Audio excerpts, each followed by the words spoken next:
Los Angeles, as Andrew Friedman walked to the crowd stationed outside the home team's bullpen at Dodger Stadium. Spencer Allen reached over the railing clutching a baseball in one hand and a pen in the other.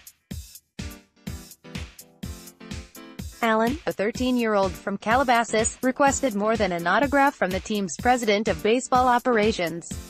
"Can you sign Bryce for us?" Allen said. "Bryce Harper is still a free agent." Friedman smiled. "Who's that?" he said, jokingly. Earlier Saturday at the team's annual FanFest, nearby fans chanted the name of trade target JT Realmuto as Friedman climbed on the elevated set of the team-owned television station. After watching the Dodgers reach the World Series in each of the last 2 seasons, fans aren't about to abandon their team over an uninspiring offseason. But they do want the team to do more, and some of them made their voices heard Saturday. Such concerns are likely to be downplayed by team president Stan Kasten, who dismissed concerns over the team as anecdotal, even fictional. "You keep making this stuff up," Kasten said. That was how Kasten started deflecting questions about the team's alarming lack of spending this offseason. "I'm dealing with facts," Kasten said. The facts, Kasten said, are that season ticket sales point to the Dodgers leading baseball in attendance again. And if season tickets are selling, everything must be a-okay. Of course, it's not that simple. At best, Kasten and Dodgers ownership are mistaking loyalty for satisfaction. At worst, they are taking advantage of their customers' intense devotion. The Dodgers kept their payroll under the luxury tax threshold of $197 million last year, which would prevent them from being taxed at a higher rate for repeat offenders if they spent more than the limit of $206 million this year. So if they would be penalized as a first-time offender this year and have plenty of money coming off the books next year, why haven't they spent more this offseason? Is this a warning of what is to come in future seasons? That's also such a weird narrative, Kasten said.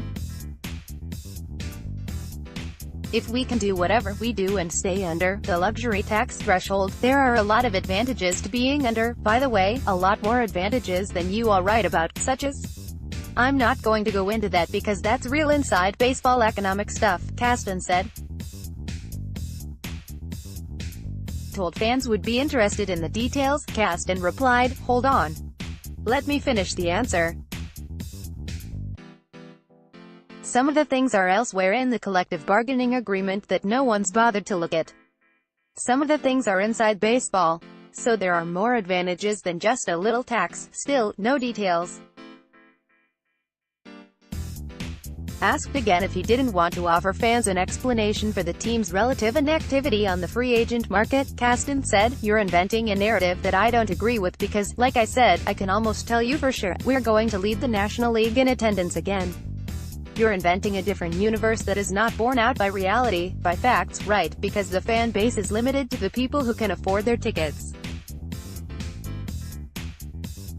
What Kasten did say was that ownership hasn't issued a directive to remain under the luxury tax threshold.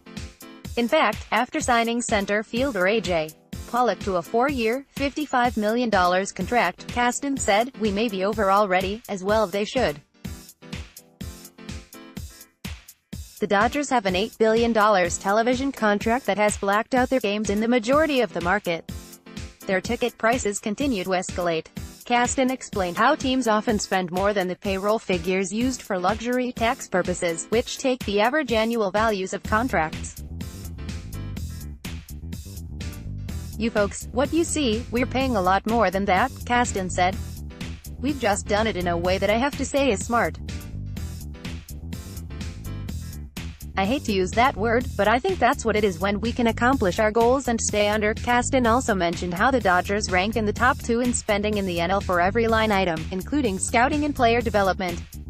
He said he understood why fans demanded stars. "Fans want stars they can identify with," he said.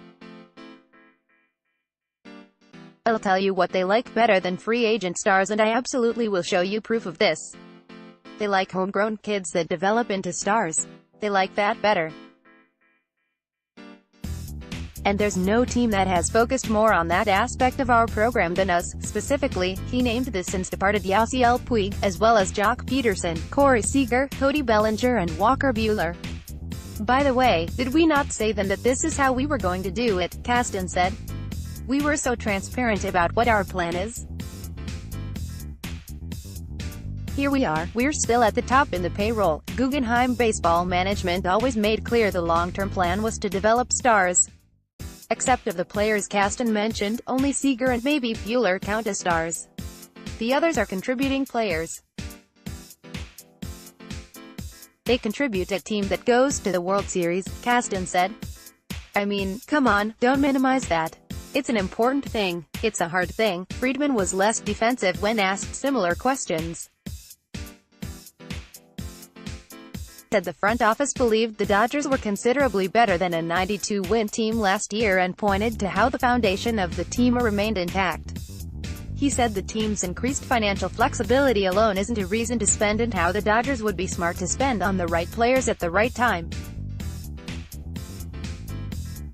As for trading Puig and replacing them with Pollock, Friedman warned against viewing that as a one-for-one swap. The Dodgers had a surplus of corner outfielders and traded two of them in Puig and Matt Kemp to the Cincinnati Reds. Pollock is a center fielder. We feel like it's really well balanced and feel like we have a team that has every bit as good a chance to win a World Series as any other, Friedman said. How this offseason is viewed will be determined by how the Dodgers perform over the next couple of seasons. Was this the best team Friedman could build? Or was this the best team he was allowed to build? In a city in which perception is everything, the ramifications will be significant.